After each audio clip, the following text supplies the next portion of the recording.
ದೆಹಲಿಯ ಜಂತರ್ ಮಂತರ್ನಲ್ಲಿ ಕಳೆದ ಕೆಲ ದಿನಗಳಿಂದ ಹೋರಾಟ ತೀವ್ರ ಸ್ವರೂಪವನ್ನು ಪಡೆದುಕೊಂಡಿದೆ. ಈ ಬೆನ್ನಲ್ಲೇ ಮೆಟ್ರೋ ನಿಲ್ದಾಣಗಳನ್ನೆಲ್ಲ ಕ್ಲೋಸ್ ಮಾಡಲಾಗಿತ್ತು. ಇವತ್ತು ಕೂಡ ಅದು ಮುಂದುವರಿತಾ ಇದೆ ಅನ್ನೋದು ಗೊತ್ತಾಗ್ತಾ ಇದೆ. ದೆಹಲಿಯಲ್ಲಿ ಇವತ್ತು ಒಟ್ಟು 18 ಮೆಟ್ರೋ ನಿಲ್ದಾಣಗಳ ಸೇವೆ ಸ್ಥಗಿತ. ಲೋಕ ಕಲ್ಯಾಣ ಮಾರ್ಗ, ರಾಜೀವ್ ಚೌಕ್, ಪಟೇಲ್ ಚೌಕ್, ರಾಮಕೃಷ್ಣ ಆಶ್ರಮ ಮಾರ್ಗ, ಸೇವತೀರ್ಥ, ಜನಪಥ್ ಮೆಟ್ರೋ ನಿಲ್ದಾಣವನ್ನು ಕ್ಲೋಸ್ ಮಾಡಲಾಗಿದೆ.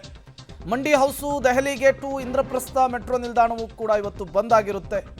ಖಾನ್ ಮಾರ್ಕೆಟ್ ನಿಲ್ದಾಣವನ್ನು ಕೂಡ ಕ್ಲೋಸ್ ಮಾಡಲಾಗಿದೆ. ಭದ್ರತಾ ದೃಷ್ಟಿಯಿಂದ, ಮುಂಜಾಗ್ರತಾ ಕ್ರಮದ ದೃಷ್ಟಿಯಿಂದ ಇವತ್ತು 4ನೇ ದಿನ ಈ ರೀತಿ ಮೆಟ್ರೋ ಸೇವೆ ದೆಹಲಿಯಲ್ಲಿ ಬಂದ್ ಆಗ್ತಾ ಇರುವಂಥದ್ದು. ಮೊದಲ 2 ದಿನ 16 ಮೆಟ್ರೋ ಸ್ಟೇಷನ್ಗಳನ್ನು ಬಂದ್ ಮಾಡಲಾಗಿತ್ತು. ನಿನ್ನೆ 17 ಮೆಟ್ರೋ ನಿಲ್ದಾಣಗಳು, ಇವತ್ತು ಮೆಟ್ರೋ ನಿಲ್ದಾಣಗಳ ಬಂದ್ ಆಗಿರೋದರ ಸಂಖ್ಯೆ 18ಕ್ಕೆ ಏರಿಕೆ ಆಗಿದೆ. ಸಾರ್ವಜನಿಕರಿಗೆ ತೊಂದರೆ ಆಗ್ತಾ ಇದೆ.